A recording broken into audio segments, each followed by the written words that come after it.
oil, market manipulation, political motives will be exposed. 석유, 시장 조작, 정치적 목적, 이 모든 것이 드러날 것이다. 저는 주님께 이러한 말씀을 들었습니다. 그리고 이 말씀은 올해가 아니라 2027년에 관한 메시지라는 마음이 강하게 들었습니다.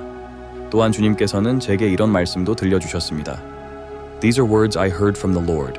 2026 is calm before the storm. Reality will hit many homes in 2027. 2026년은 폭풍 전야다. 2027년에는 많은 가정이 혹독한 현실을 마주하게 될 것이다.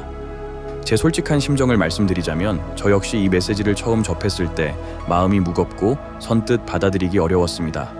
올해 초부터 수많은 사건 사고와 자연재해 그리고 이란 전쟁까지 단 하루도 조용할 날이 없었던 것 같은데 올해가 폭풍 전의 고요함이라니 도대체 내년에는 얼마나 큰 일들이 일어나길래 올해를 고요하다고 하시는 걸까? 선뜻 납득하기 어려웠던 것이 사실입니다. 하지만 돌이켜보면 아직은 우리에게 작물을 심을 땅이 있고 작게나마 투자할 재정적 여력과 마음의 준비를 할 수 있는 시간이 남아 있습니다. 하느님께서 올해를 고요한 해라고 말씀하신 이유도 바로 여기에 있지 않을까 싶습니다. 제가 여러분께 드리고 싶은 핵심은 유비무환입니다. 섭씨 40도가 넘는 폭염이 밀려오고 나서야 부랴부랴 선풍기를 사러 가전 매장으로 달려가는 것은 결코 지혜로운 모습이 아닐 것입니다. 앞으로 어떤 혹독한 상황이 찾아온다 해도 지금 차분하게 미리 준비를 마친 분들은 어떠한 위기 또한 담대하게 극복해내실 거라 믿습니다.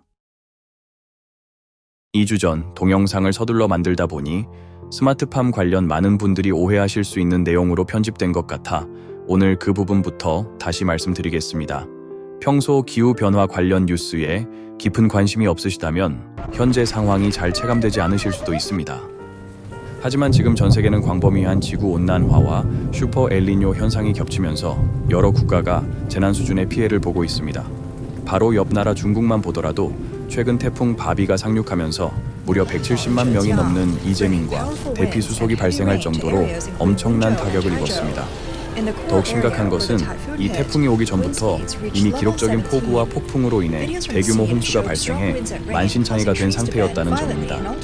언론 뉴스는 주로 도시 기간시설의 파괴나 건물의 침수 피해를 집중적으로 조명하지만 사실 이러한 기후재난에 가장 치명적이고 장기적인 타격을 입는 곳은 다름 아닌 우리 식탁과 직결된 농경지입니다.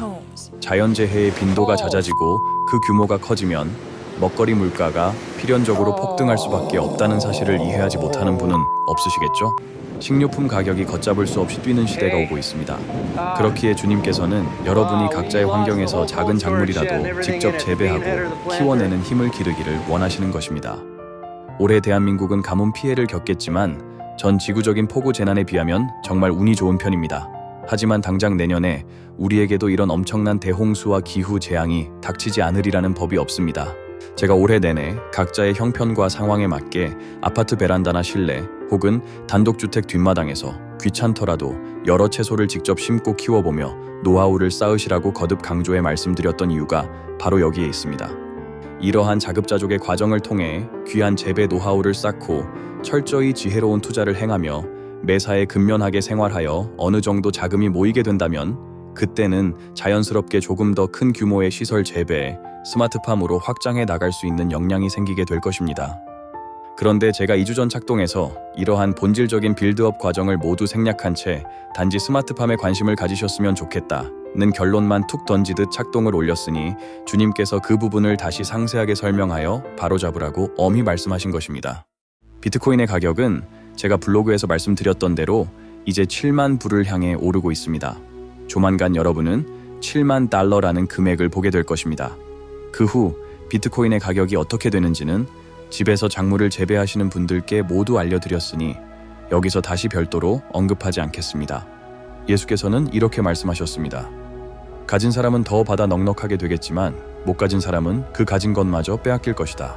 제 메시지를 믿고 조그만 화분에라도 상추와 깻잎 씨를 뿌려 싹을 피워내신 분들, 그리고 그 결실을 사진으로 공유해 주신 분들은 이제 그것이 무엇을 뜻하는지 깊이 체감하게 되실 것입니다. 하늘은 스스로 돕는 자를 돕는다고 했습니다.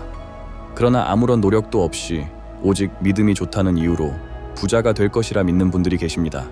믿기만 하면 벼락부자도 되고 만사형통한다니 그것이 정말 우리가 말하는 신앙입니까? 그 정도로 확고한 믿음이라면 주식이나 코인을 기웃거릴 이유가 없습니다. 그냥 로또 당첨을 위해 기도하는 편이 훨씬 더 간단명료하지 않겠습니까?